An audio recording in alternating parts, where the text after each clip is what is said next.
Est-ce qu'on choisit tout avant de s'incarner? Oui, nous choisissons notre famille, nous choisissons nos frères, nos sœurs, même si ça paraît complètement délirant, nos parents, notre maman, notre papa.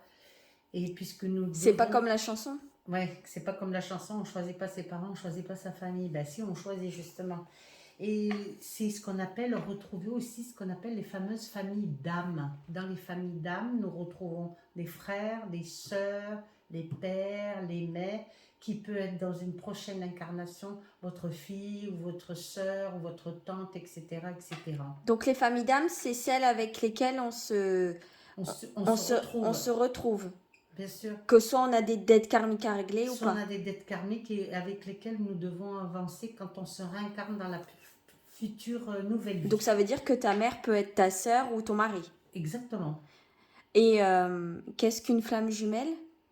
Une flamme jumelle, nous n'en avons qu'une quand nous la rencontrons, parce que beaucoup de personnes me disent « Ah, j'ai rencontré ma flamme jumelle ». Mais ça peut être dans une vie, vous pouvez avoir plusieurs âmes sœurs, mais une flamme jumelle, déjà, il faut déjà la rencontrer.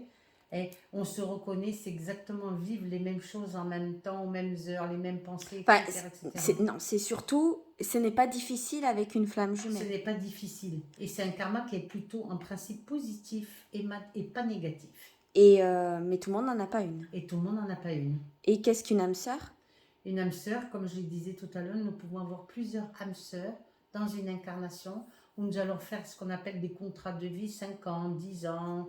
Parce que souvent, il y a des personnes qui me disent, mais tous les 5 ans, par exemple, je change de personne dans ma vie ou autre. C'est ça, avoir plusieurs âmes sœurs. Donc c'est régler des dettes karmiques Régler aussi. des dettes karmiques par rapport à des mémoires antérieures. Et qu'est-ce que un coup de foudre?